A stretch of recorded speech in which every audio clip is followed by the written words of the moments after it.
Hello, everyone. Welcome to the Rockies Now podcast. We are a Colorado Rockies podcast, and this is the Rockies recap for Game 8 of the regular season, the home opener. And holy bleep, that was awesome. What a way to start the home stand, start our season at home with a Rymac, bam, walk-off grand slam to right field. Steven, how you doing after that one?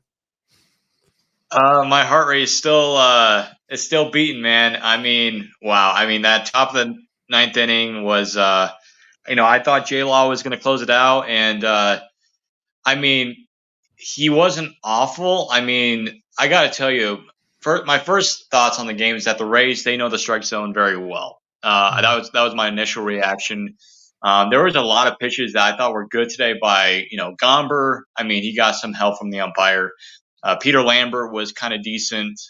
He actually did a pretty good job out of the bullpen. But like, what was it? Wordfet, the swing where he just golfed one out. I'm like, how in the heck did he get that on the bat? And that ninth inning was frustrating, and that error was on McMahon, and that was bad. And it was just like, oh, this is probably one of the worst opening day losses we're gonna have.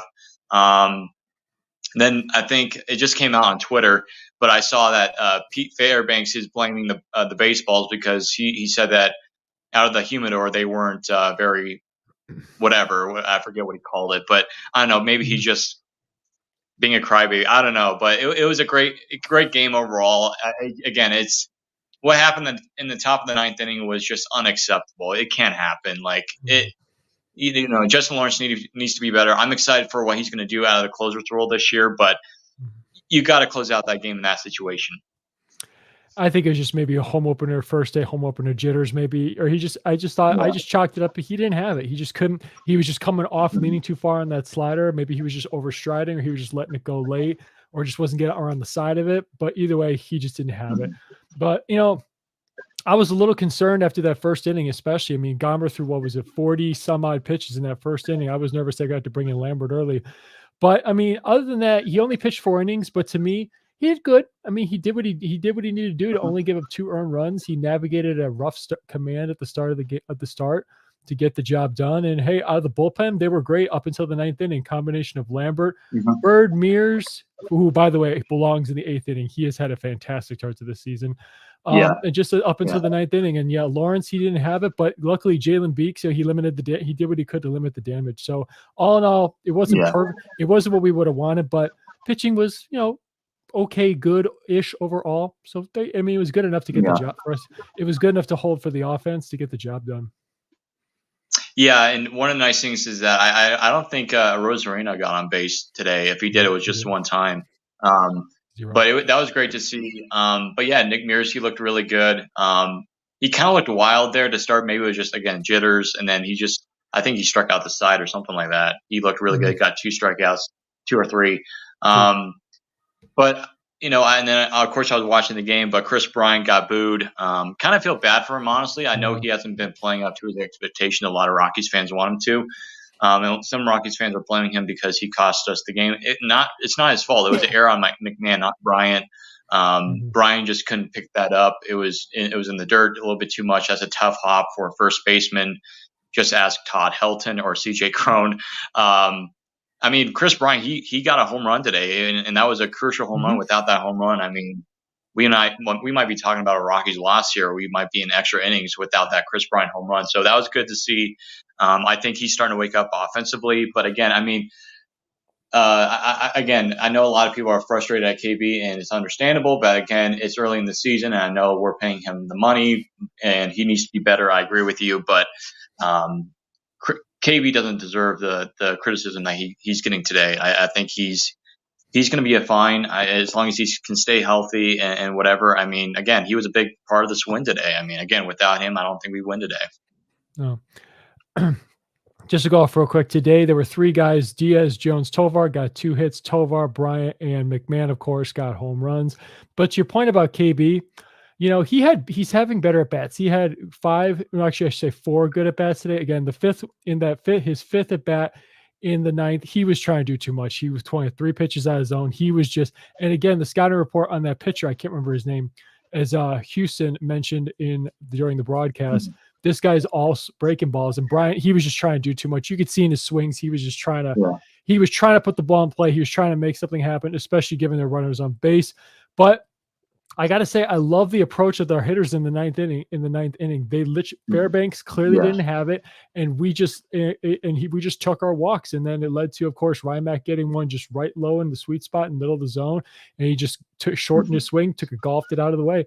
But altogether, the offense was very good today. There were some better at bats, and I got to say, there was kind of even in spite of the wide strike zone, because that he would call about pitches in or off the plate, about 2 inches in or outside off the plate. So it's kind of a really wider. It was a wider strike zone, which is I hate when umpires do that. But all in all, especially Bryant's at bat where he got the home run that he worked at full. That was just he should have got that was on his hands too. Yeah, or no, it was out. The one he called, they called strike one was off the plate. They're outside, but hey, that was off the plate. But it doesn't matter. He hit the home run anyway. So all in all, it was a great victory. This team did not quit, and that was the best part. Yeah, Jay Cave, shout out to him for getting that leadoff walk, because my initial reaction, I'm not gonna lie, I was like, I wanted Toglia to get that at bat, because I feel like Toglia needs more at bats than Jay Cave at this point. But if you would have put Toglia in that situation, Toglia is he's a very swing guy. He's a little bit less disciplined than Jake Cave, because obviously Jake Cave is more of a veteran player. But again, kind of wanted Jake Cave in that situation. I mean, not Jake Cave's, Toglia, but again, good at bat by Jake Cave. But comment here from 3ZD, what a game, boys. Not sustainable, but the young guys hung in there and got great at bats. I agree. Nolan Jones, shout out to him too. He went, I think, was it 2 for 4 with a walk and a double and a single. I think that's a good sign that he might be back again. Knock on wood. But Nolan Jones, especially in that first inning, it was great to see him get that double, and it felt like we were watching Nolan Jones from last year. Like I feel like when we were seeing Nolan Jones in like Arizona and Chicago, it was a completely different Nolan Jones. I don't know, maybe it's just Coors Field that really helps him out. I don't know, maybe it was something there. But overall, on the game tonight, again, a little upset about that 9th inning, but again, a win is a win. We'll take that. I love to go to your comment about Nolan Jones. I love the story. It just shows another reason why Charlie Blackmon, even though he's not the player he used to be, he's still a fantastic leader. The story was he sat Nolan down and showed him a compilation highlight video of his errors that he had early in his career. So it's kind of a way. Plus, it's kind of a way for Charlie showing his leadership skills and just saying, "Hey, dude, you're young. These are going to happen. Just brush it off. You know how good you are. Move on." And also, I like the who was it? I think remember it was. Who said it on the broadcast? Tovar, sometimes when he comes into the clubhouse, the 22-year-old he is, sometimes he always says, "Hey, everyone, everything's going to be all right." And then I think he plays that song. But altogether, But I do agree with you. I think Nolan is seeing the ball well. There are a lot of good at-bats all over the lineup today from most of the players up and down the line, especially as you point out that Jake Cave at-bat was huge. That was huge. I honestly thought I did think that Bud Black might pinch Toglia to force the Kevin Cash's hand on the lefty-righty situation, but Jake Cave was clearly the right choice. Yeah. Again, at first, like I said, I was not very happy with that move, because I'm like, Toglia needs more at bats, and then, but again, at least Jake Cave got the walk and we got the win. That's what really matters. But again, I like we put this in our Instagram story. Go check that out on our Instagram page. But after the game, you could definitely see that there's some of the players were excited because they just got a walk-off grand slam, and that's pretty cool. But you could see some of the players, they were like not as happy as they should be, because I think they wanted to close that game out in the 9th inning, at the top of the inning. And because, again, it's so embarrassing. You're up 6-2 and you have this opportunity, and you should easily close the door. Just that things got away. And I mean, it's Coors Field, but at the same time, though, like I said, the word I'm going to use is unacceptable. They have to clean this up. But hey, like I said, we got the win, and great at bats from Doyle, Montero. Montero looked great. He got another knock today, so that was good. Blackmon somewhat had a colder day compared to his 2014 opening day, as a lot of Rockies broadcasters were pointing that out, how he went, was it 6 for 6 against Arizona? So Blackmon, I mean, again, he's earned the right to, I guess, go 0 for 3 or 0 for 4, whatever he did today. But again, a win is a win, and we got a game tomorrow. I'm a little bit worried because like tomorrow's the wind is supposed to be like close to 100 miles per hour in like gusts. So tomorrow's gonna be a windy game. We could see like a I don't know, like a 20 something game, or it could be a low scoring game. So I'm curious to see what happens tomorrow. Especially with fly balls. But what was I going to say? But yeah, I think it was good. And at the end of the day, Mhm. yeah. Well, to your point Yeah, about they wanted to close the game out. They're going to get plenty more chances this season to try that again, to try and close a close yeah, game out like that again, especially against better teams like yeah, the Rays too. hmm for Just sure. so, Yeah. just real quick recap around the NL West for everybody out there. Today, the San Francisco Giants defeated the San Diego Padres 3-2, and the Chicago Cubs defeated the LA Dodgers 9-7. Funny story, two funny stories that happened around baseball. If you watch the game between the Orioles and the Pirates in Pittsburgh, it was called the snow game. My goodness, if you haven't seen it, Mhm. check out video footage. It was snowing pretty heavily in Pittsburgh today, so check that out if you already haven't seen it. And also today, there was a minor earthquake during batting practice in the Yankee game there, and Gleyber Torres, there's a video of this. Gleyber Torres is taking batting practice. The ground shakes, and he just continues to swing right through the ball and just continue to take batting practice as if just nothing happened. So a little bit of a Yeah. funny little story there. You can go check out both those clips around that are on MLB.com, or I think they might even be on YouTube. Either way, two pretty interesting Yeah. things happening around baseball. So, Yeah.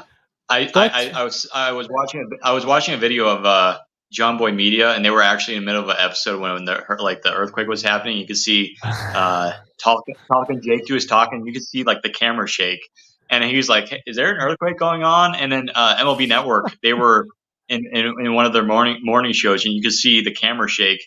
And then what was it, Mark DeRosa? He's like, "Are we in a earthquake right now?" And he just has this big smile on his Oh, face. I thought that was really funny. Mark Yeah. DeRosa. Oh my goodness. Yeah. Well, and when I was in college at Northern Illinois, and an earthquake happened when I was in the computer lab at 3 a.m. one time. Yeah. Thankfully, in Colorado, we don't get earthquakes. I mean, we might get like a tremor for like a split second, but you don't get earthquakes here, so that's a positive for us. Either way. So, any final thoughts? Real quick, tomorrow's starters, it is Tyler Alexander for the Tampa Bay Rays, and it will be Ryan Feltner for our Colorado Rockies. Yeah. Again, like really happy that Ryan Feltner is back on the mound, especially what happened last year. You don't want that to happen again, obviously, but Ryan Feltner is one of those guys I'm curious to see because again, like he's one of those guys that he could be a big part of this rotation. And I know he's number 5. I'd argue to put him at number 4, maybe number 3, because I mean, I feel like when he's on his game, he's really, really good. And I think one of the big things that Bud Black has said is that Ryan sometimes tries too hard on the mound. And when he's not trying too hard, or when he's on his A game and he's commanding his pitches well, Feltner's really good. I mean, he's an excellent pitcher. Where I feel like a couple of years ago when he was making his debut, he was kind of all over the place because again, he didn't go to Triple A. He got called up from Double A from Hartford, and so for Ryan to do that, hats off to him. But again, I'm excited for tomorrow, and hopefully the Rockies can win the series tomorrow. If not, they have another shot on Wednesday. For sure. And William, Yeah. just address your comment there. Last year, Justin Lawrence in 75 innings pitched, he had a 3.72 ERA. So he has a track record, and he's still young. This is closer role. The closer role is new to him, so he's got to settle into it. But I have full faith that he can do the job. So yeah, but again, I know he's not happy about it. Nobody would be. But again, it's one time we got the win, and he'll get plenty more chances to lock down a save. Well, today actually wasn't a save situation, but they had him loose in the bullpen, so they put him out there. But he'll have plenty more chances, and the Rockies will have chances to have in close games later this year. So it's a long season. We got a long way to go. Yeah. So, but hey, yeah. let's hopefully, hopefully we get like some 155 wins or something. Fingers crossed on that one. Put the lights on that one. Okay. Yeah. Anyway, well that is our recap for today's game. The home opener for the Colorado Rockies. It is again a walk-off victory due to a grand slam off the bat of Ryan McMahon. We will be back. We'll be back tomorrow for another Rockies recap. Please be sure to tune in following the game when we will give our recap. Please be sure to follow us on Facebook, Instagram, Twitter, X, and Threads page. And be sure to click subscribe on our YouTube channel for more Rockies updates when episodes are posted or when our Rockies recaps are done live. So thank you again for everyone tuning in. Have a great night. And as always, go Rockies.